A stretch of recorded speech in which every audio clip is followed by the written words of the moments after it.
This is I love this boy. I discovered it. He's one of the greatest men. We are here on case 09D501985, Stacey Rice versus Sean Rice. Ms. Rice is present. Mr. Rice is present with his attorney, Mr. Sedglon. This case was on the emergency docket yesterday. Mr. Rice apparently was arrested on Friday, based on what Mr. Sedglon told me, and I think what the records indicate. Arrested on Friday, he's been in custody since then. He's serving a 10-day sentence. Mr. Sedglon appeared on his behalf, requesting that I guess he be conditionally discharged for the balance of his sentence, but I'll let Mr. Sedglon speak for himself. I wanted Ms. Rice, who was not present yesterday and didn't know about things, to be present so she knew exactly what was going on. So I'm going to ask Ms. Rice and Mr. Rice to please raise your right hands. Do you swear or affirm the testimony you're about to give in this proceeding to be the truth, the whole truth, and nothing but the truth, so help you God? I do. Okay. Okay. Mr. Sedglon. Judge, as I stated yesterday, neither myself nor Mr. Rice were present at the previous hearings. Due to the quick nature, I wasn't able to review the tapes. I read the court's findings. At this point, there may be some dispute about intent. I think my client acknowledges that a book was given to the principal at the child's school and that he did, in fact, telephone Ms. Rice, which we now recognize is clearly a violation of the DVO because it was extended. There may be dispute about whether or not he knows it. All that aside, I understand the court entered a 10-day sentence. My position today remains the same as it did yesterday, which is my client is not someone who is, no one's comfortable in jail. He's someone who is extraordinarily uncomfortable, and I ask the court to simply probate the remainder of his sentence, and that he understands now that under no uncertain terms should he ever contact Ms. Rice, and that if he believes that the thing has been expired or there's some exclusion, he needs to call me first and I'll check. So again, I understand the court's got a bunch of cases and I don't want to take too much of your time, but that's basically my motion today. Okay. Ms. Rice. I wanted to give you a chance to be heard if you want to be. I agree with that. I don't. He did call me and he did send the book. So. Okay. All right. Let's see. Mr. Rice has served. What time did you get picked up on Friday? 5 a.m. 5 in the morning. Yes, sir. Friday, Saturday, Sunday, Monday, Tuesday, Wednesday. You don't appear to be in jail garb. Are you over at CCC or? He was released last night, Judge. I think your order was to suspend. So he was able to get out last night? Yes, last night. Okay, so we've got 1, 2, 3, 4, 5. Has served 5 days of a 10-day sentence.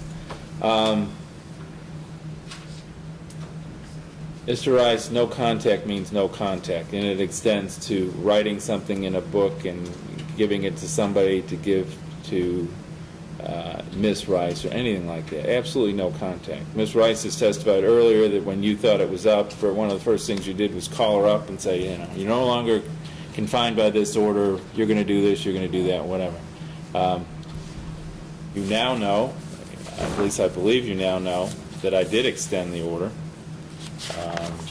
And I want to go through it to make sure you're aware of the contents of it. Have you seen it yet? Yes, sir. Okay. So you know it's extended through July 20th, 2013. Yes, and sir. it's a no-contact order. You're to Yes, have sir. no contact with Ms. Rice. You're to stay at all times at least 1,000 feet away from her.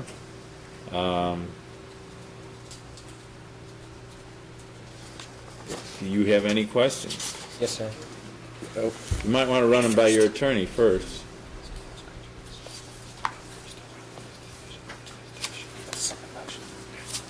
No, Judge, no questions. All right. Ms. Rice, Mr. Rice, having served 5 days, being aware of the new order, and hopefully realizing now what the consequences of violating the order can be, I am going to conditionally discharge the remaining 5 days based on total compliance with the domestic violence order. Mr. Rice, just so you know, and I think you've heard this before, but I want to reiterate it, it is a crime to violate a domestic violence order. If you violate it, you could be criminally prosecuted for doing so. If I find after a hearing that you violated a contempt hearing, I could hold you in contempt of court. I have sentenced you to 10 days for contempt.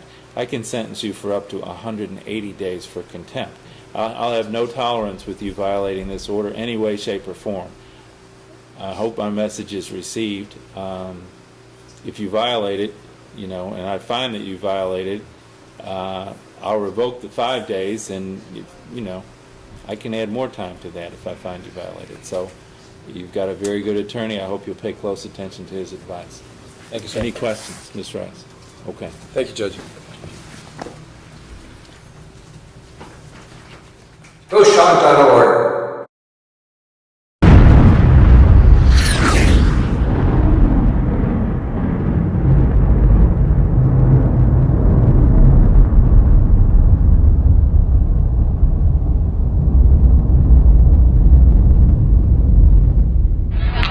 Man, you look so cool. You don't know how cool that looks. That is so cool. Lily's watching you right now because I'm going to share this with her. I don't care. Paige is watching. I don't care. Stacey, live from Thunder 2009. Let me think about what I can say to Embarrass you. Say to it. Tell her. Let me think. See how like you look today. I'm interviewing It's you. obnoxious.